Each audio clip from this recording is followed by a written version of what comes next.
Hey guys, good morning. It's Tracy here, Kansas Garden Guy, Summer Pick Farms. What's going on? Well, as you can see, I know I haven't shown you a whole lot. We're going to go over and I'll show you some stuff. I'm in the middle of making a video series right now, so it's been kind of taking over my last week and a half. So I'm trying to put out at least 1 or 2 videos a week for you guys to keep you guys coming back to see us. But as you can see, this last week we've made a lot of progress on this new all-metal Bootstrap Farmer 20 by 100 high tunnel. You guys know I've showed you that in the garage, and we've talked about it off and on the last couple times about how excited we are to have the opportunity to work with Bootstrap Farmer again, and also to get another high tunnel put up. So this weekend we have been working on it. You know, so we got the ground posts in, we got the hoops, we got the center purlin in. You see me doing some tilling, and you may be asking, why are you planting something? You don't even have this thing put together yet. Well, here we are in early October. Usually here in Kansas, we usually have, I don't know, frost in the next 2 weeks.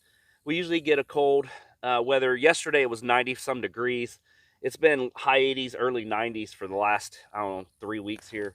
And we haven't had any rain for over a month where I live. We've had 30, 40, 50% chances, but it's never hit us. It's always went around us. It seems like to go around us a lot. So as you can see, I've tilled this, and some of this area is like concrete. And if you guys watched back on a couple of our videos, or even follow us on Instagram, which you should, it's just Kansas Garden Guy, you'll see some pics where we actually rented a bobcat and we did the dirt work here. Well, we had a lot of good topsoil here over the last 3-4 years of growing up here, but unfortunately we had to move a lot of it to level this off to get these high tunnels in here. So some of this stuff is packed down pretty clayey. So what we are doing is I am tilling this today. The reasoning why is because we've got rain in the forecast for the next 4 days. And we've got an 80% chance tonight going into a 60 for the next 4 days till late next week. So we are going to put cover crops down here. First year using cover crops, never have used them. Always wanted to, just hard getting it rotated into my rotation when I'm growing. Plus, I'm just getting used to growing in these high tunnels. Remember, that high tunnel that I have right now, we've only been growing in a year. So it's been in full production for a year. So just getting used to using cover crops. This year, I decided we are going to put a cover crop in here. I purchased a couple pounds of cover crops from True Leaf Market, and then I'll take you inside, and I'll show you what I've been doing inside the wash pack station. Plus, we'll go over those cover crops, and I'll show you what we're going to be doing. But anyway, what I'm going to do is I'm going to till this, and I'm going to lightly rake this with a hand rake.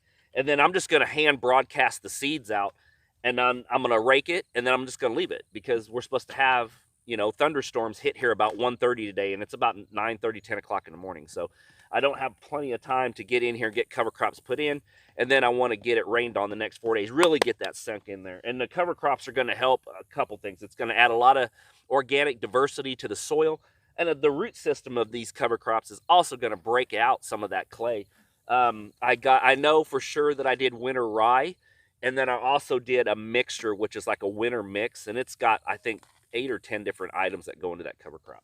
But anyway, guys, I'm going to go ahead and get that broadcasted out, and then I'll show you what I'm putting on. Okay, guys, just kind of give you a quick little tour of what's going on in the tunnel this week. As you guys can see, everything looks very luscious and green. We got our Danvers 126 carrots up there.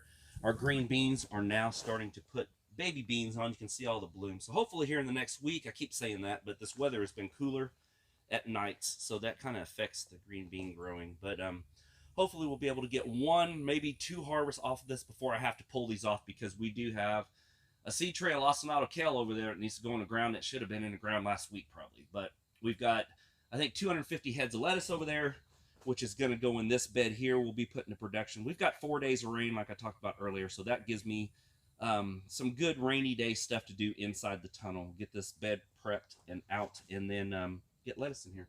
But if you guys followed me on Instagram, you guys know that I did have some issues with some damage from some tomato hornworms, believe it or not. They really, if you can see this pepper plant right here, it's maybe hard to see with the foliage behind it, but they really desecrated these ghost peppers and these Carolina Reapers. So I went through, and I will insert a picture here. That day, off of this row, this small row of pepper plants, you know there's only like a little bit over a half dozen here. But so I went ahead and sprayed this with spinosad, It's okay to use, you know, stuff when you need it. I mean, I wouldn't go overboard, but spinosad is an OMRI certified organic spray that is certified for organic farming. So I think that kind of stuff's okay. It's just the synthetic stuff, man-made synthetic stuff, I'm not a fan of. But you can see where they really ate a lot of this stuff. A lot of these ghost peppers and Carolina Reapers they really took on. But then they left the habaneros alone. They didn't eat the habaneros at all. So, which was kind of crazy. I would assume they would have ate everything with green foliage, but I guess not. Haas Tools Green Garden Mix is looking great. You can see that. You can start seeing the tatsoi and the mustard and stuff come out of there. That's going to be ready for harvest here in probably 2 weeks. I would say it's a 21-day turnaround. We're about 12 days in right now, so probably about another week and a half, I'll be able to harvest that. But the lettuce and everything will be able to come out. So, but I want to show you what I've been doing inside. I did take that pallet that our high tunnel kit came into, and I repurposed it. Look at this. Repurposed it into a greens drying rack. Isn't that pretty awesome? Got a little bit of hardware cloth here. So now what we'll be able to do is we'll be able to throw our greens into our tank like you've watched me do before. And I'm making a homemade bubbler. Not too much talking about that right now. There's going to be another video on that this week, so I will show you how I make that with that. But yeah, it's pretty awesome, huh?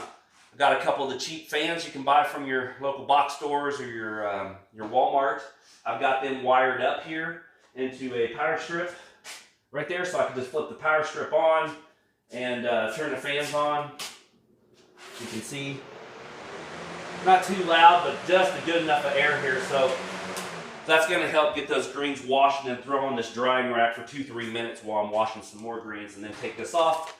And I've got this table set up now with a whiteboard, and I've got tunnel number 1 and tunnel number 2 on it, and it kind of tells me what I've put in it, when I planted it, so I know when to expect that stuff to come out of harvest. I've got our bunching onions. You guys can see that. Those have been growing downstairs in the basement. They look amazing. So you can see they look amazing. So those are going to go underground this coming up week. Also, when I put that row of lettuce in, I'm going to interplant some green onions in there, so we'll be able to have some green onions to enjoy for ourselves, our friends, family, and possible to sell to some restaurants. But anyway, guys, this is where I'm going to stop the video today. I've got enough blabbing so far, so I'm pretty sure you're tired of listening to me today. But anyway, guys, as always, be safe, be kind, God bless, and I'll talk to you next time. Bye.